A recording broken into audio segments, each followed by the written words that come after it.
ऐसे सहजी सवारी बलम रात भर छोड़ी जालो तू कनिया के दिलावा देले भाड़ो हो बलम जी नचनिया के दिलावा देले भाड़ो हो बलम जी नचनिया। हेलो दोस्तों, नमस्कार दोस्तों, आप लोग देख रहे हैं भोजपुरी का सबसे बेहतरीन न्यूज चैनल तिलक न्यूज। और आज हमारे साथ है भोजपुरी के साक्षात दो कलाकार, साथ ही साथ तूफान राज और भोजपुरी की काफ़ी बेहतरीन मॉडल और भोजपुरी की काफ़ी बेहतरीन एक्ट्रेस तीसा कर मधु जी। तो सबसे पहले आप दोनों को तिलक न्यूज पे स्वागत है जी। स्वागत बाटे तिलक न्यूज के माध्यम से। जे भी श्रोता हमारा के देखा था, चाहता, पसंद करता, सबके गोड़ छुए गोड़ लगा था। और तीसा कर मधु जी, सबसे पहले आपको भी स्वागत है।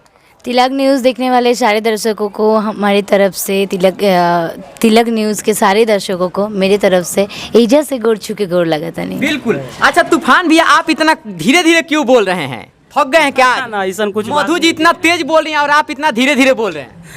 ना ऐसा कुछ बात नहीं के, ठीक बटे, हमने के बोल इतने यदि थी हटे। अच्छा भैया, आज मतलब मधु जी के साथ काम करके कैसा लग रहा है? बहुत बढ़िया।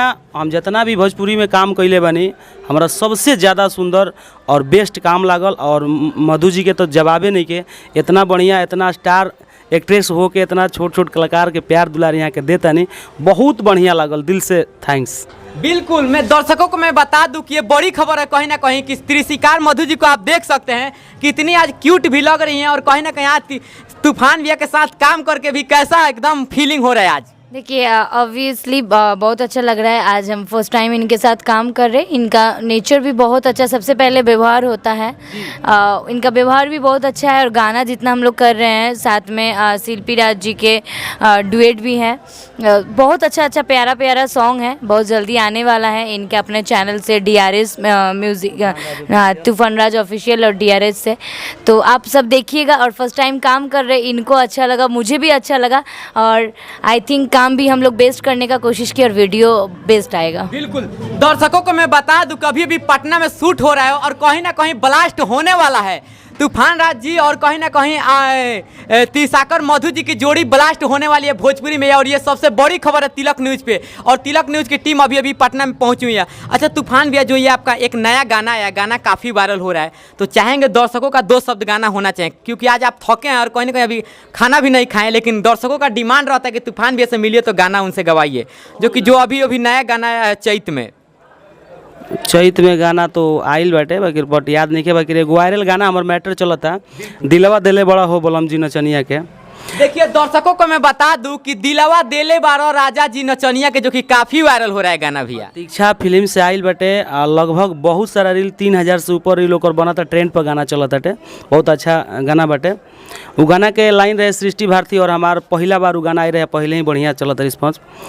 हर की ऐसे सहजी सवारी बलम रात भर छोड़ी जालो तू कनिया के दिलावा देले भाड़ो हो बलम जी नचनिया के दिलावा देले भाड़ो हो बलम जी नचनिया के। बहुत बढ़िया गाना बाटे।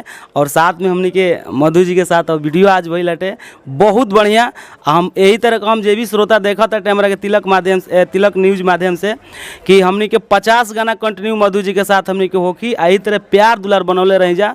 अब गर्दा एकदम, अब की लगन में जान नहीं के छोड़े, एकदम लहर बा। बिल्कुल। दर्शकों को मैं बता दूं कि ये बड़ी खबर है कहीं ना कहीं तूफान राज जी द्वारा कि 50 गाना एकदम कहीं ना कहीं ब्लास्ट होने वाला है, वो भी मधु जी के साथ। तो मधु जी, आप 50 गाना तो ब्लास्ट करने वाली हैं, कितनी खुशी हो रही है? खुशी तो ऑब्वियसली एक कलाकार हमेशा काम करना चाहता है, और अच्छा काम अगर करने को मिले तो वाई नॉट। मैं हमेशा कोशिश करती हूँ कि किसी का भी गाना करे, कोई भी गाना करे, अपने तरीके से अच्छा करे।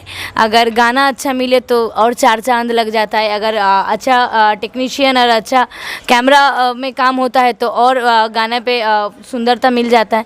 तो हमेशा चाहते हैं कि अच्छा गाना करते रहे और ऐसे तरह सारे लोगों का सपोर्ट मिलते रहे। और सबसे पहला बात, सब लोग बोलते हैं कि हम छोटे सिंगरों का काम नहीं करते। बड़ा छोटा नहीं होता है, गाने में जान होना चाहिए, गाना प्यारा होना चाहिए। मैं सबका काम करती हूँ। चलिए, बहुत अच्छी बात है। तो तूफान भैया, ये सब गाना किस चैनल पे रिलीज करने वाले हैं?